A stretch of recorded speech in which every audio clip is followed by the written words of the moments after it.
Bien-aimés dans le Seigneur, je vous salue dans le nom de notre Seigneur Jésus-Christ. Nous allons lire Matthieu 9, verset 38.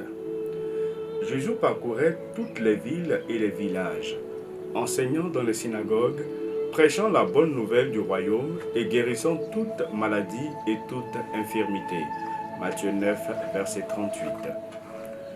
Le rabbi Jésus passait beaucoup de son temps à prêcher et à enseigner dans la synagogue. Ces deux actions, prêcher et enseigner, sont proches l'une de l'autre. Dans le système d'éducation d'Israël de l'époque, selon la matière, les cours se déroulaient dans un local attenant à la synagogue ou dans la synagogue elle-même. De ce fait, quand il est dit que Jésus enseignait et prêchait dans la synagogue, on comprend qu'il abordait des sujets d'ordre religieux. Mais on peut aussi penser qu'il confrontait son savoir à celui des enseignants de ces institutions, c'est-à-dire aux rabbins, et ce, dans tous les domaines de connaissance.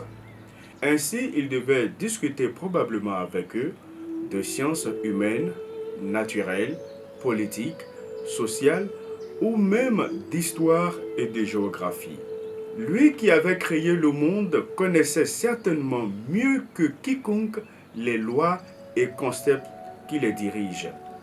En fait, vérités scientifiques et spirituelles ne peuvent et ne doivent pas être dissociées. Quand elles sont étudiées à la lumière de l'Esprit Saint, leurs conclusions et découvertes doivent être les mêmes. Et ainsi, éducation devient synonyme de rédemption. C'est là d'ailleurs la philosophie d'une bonne éducation chrétienne. Et chaque parent devrait faire tout son possible pour offrir à ses enfants le privilège d'une telle éducation. Mais revenons au jeune maître. Discutant et confondant les agrégés de mathématiques, de physique et autres scientifiques de son époque. Assurément, s'il venait à notre époque, il en serait de même avec nos chercheurs, c'est-à-dire les spécialistes en fission nucléaire ou en manipulation génétique. Ils démontreraient très probablement par A plus B que ces manipulations sont dangereuses pour la santé publique et la nature en général, simplement parce que lui, Jésus, avait dit au commencement que les espèces animales et végétales produiraient selon leur espèce.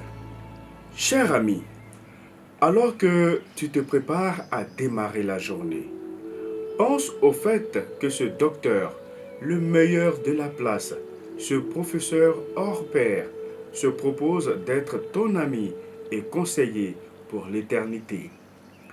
N'hésite plus, inscris-toi dès aujourd'hui dans sa classe pour des cours particuliers sur les vérités éternelles. Mais attention, évite de sécher les cours. Professeur Jésus est un enseignant très consciencieux et exigeant. Il veut rencontrer ses élèves tous les jours à travers la prière, la lecture de la Bible et la louange.